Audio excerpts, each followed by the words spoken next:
en esto y se deciden a seguir a Jesús, tienen la conciencia clara de ser un grupo distinto de los de afuera. A ellos Dios les comunica el secreto de su reino, ¿sí? Tener claro entonces para ellos que su destino final era la resurrección, era lo que los hacía caminar en medio de la angustia y en medio de la tribulación. Y yo me recuerdo a este señor que caminaba, ahora que vi el documental, firme, prefirió irse de su casa. Yo decía, pues este señor no va a caminar más que 3 kilómetros, ahí se va a quedar, ¿sí?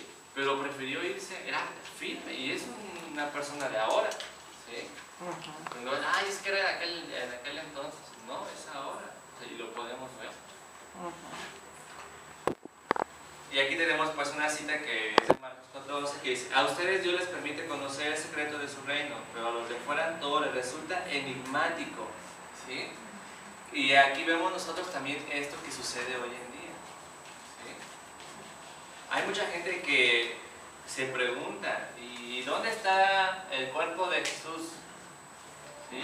Y si de veras existe la resurrección, y si de veras vamos a vivir después de la muerte, ¿no? Entonces, ¿por qué? Porque no tiene claro, ¿verdad?, quién es Jesús en su vida.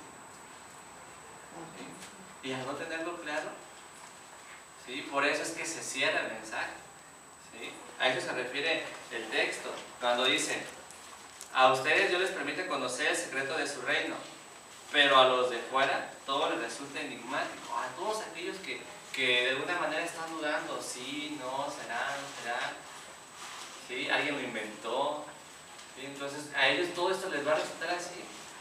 Como cuando Jesús les dice a los apóstoles que les explicaba a otros que no creían en él en palabras que no entendían, y a sus discípulos sí les explicaba bien a los apóstoles.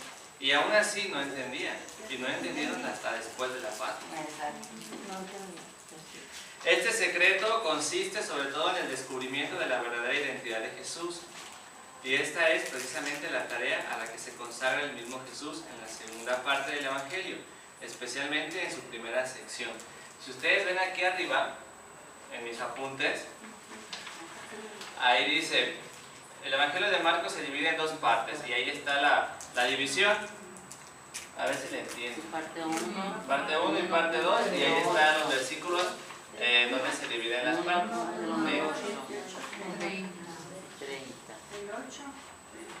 Sí, ahí tenemos como las 2 secciones pues en las que se divide. Esto lo vamos a ver más adelante. Si no alcanzan a ver, lo vemos más adelante.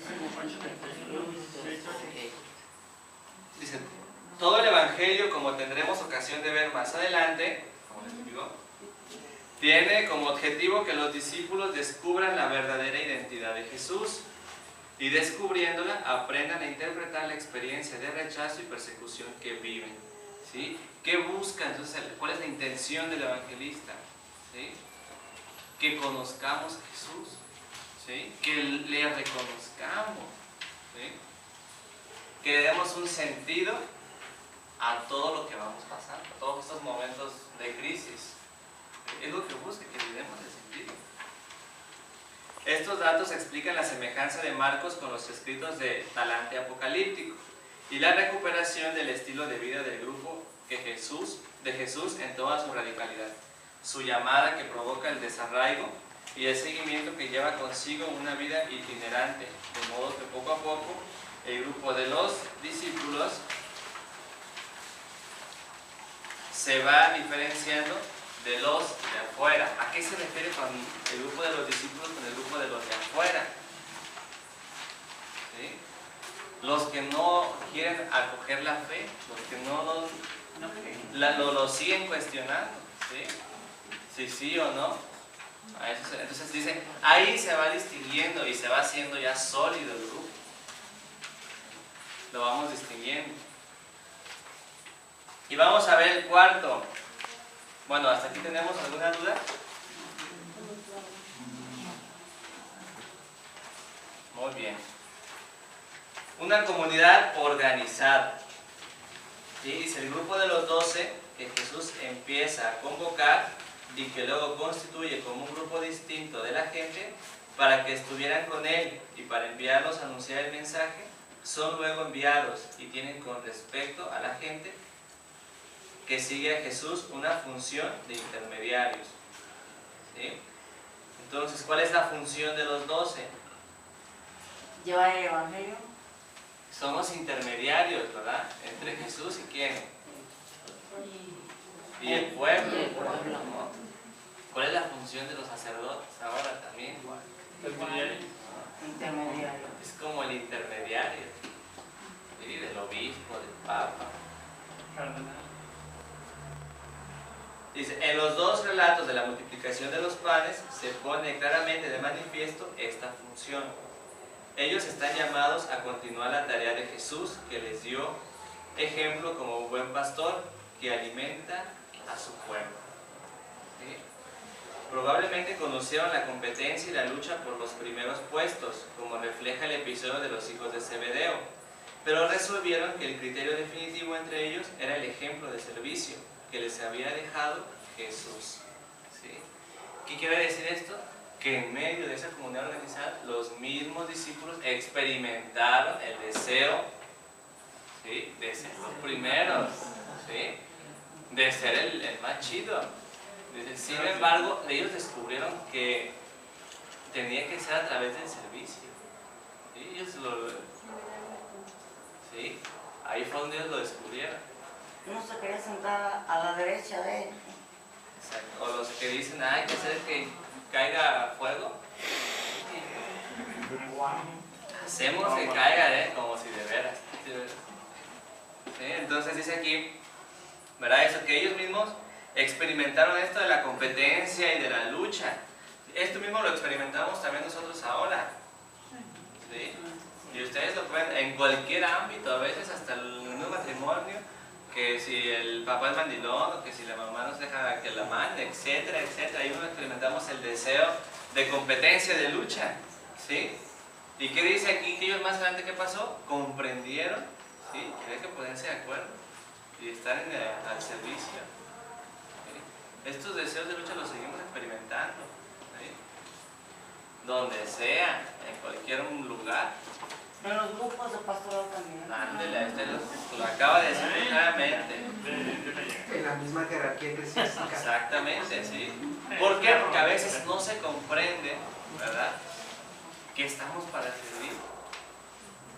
¿Sí? Dice, si alguno de vosotros quiere hacerse principal, deberá hacerse servidor De todos. ¿Sí? Y esto lo comprendió muy bien la comunidad para la que escribió. ¿Sí? Lo acaso comprendió muy bien. Entonces yo me imagino cómo debe haber sido ya después que se les explicó todo y pudieron comprender. Dice, hasta aquí los rasgos que pueden deducirse de una lectura atenta del Evangelio. No son ni mucho menos completos, solo pinceladas que dibujan algunos trazos gruesos de lo que debió ser una pintura mucho más compleja. Sin embargo, a nosotros nos ayuda a hacernos una especie de retrato de la comunidad en y para la que fue escrito este Evangelio. Y este retrato nos ayuda a entender por qué la tradición sobre Jesús fue entendida por Marcos de esta forma concreta, que es distinta de la manera como la entendieron otros escritos del Nuevo Testamento. ¿Sí? Entonces, hasta aquí nosotros ya entendemos entonces por qué el Evangelio de Marcos está escrito de esa manera. ¿Sí? Y no dice, el Evangelio de Marcos solamente es una pincelada. ¿Sí? Decíamos que tiene ¿cuántos capítulos? 16. ¿Sí? A diferencia de los otros que vamos a ver más adelante. ¿Sí? 28, 21, solamente nos está dando una pincelada. 24. Antes de pasar adelante y se resumamos lo más importante de lo anteriormente dicho. ¿Sí? El contexto en que nació este Evangelio se caracteriza por las tensiones y las crisis por las persecuciones. Es probable que naciera en una comunidad en la que los creyentes de origen judío no eran mayoritarios, ¿no? Hablábamos de que eran paganos. Y por esta razón era una comunidad abierta al mundo pagano. En esta situación de crisis tuvieron que sufrir la persecución y como consecuencia tuvieron que buscar en el destino de muerte y resurrección de Jesús su propia libertad. Entonces, más adelante vamos a ver la cristología del Evangelio de Marcos. ¿Sí? Si ustedes se fijan en su temario, vamos a ver la cristología y vamos a ver la eclesiología. ¿Sí? En la cristología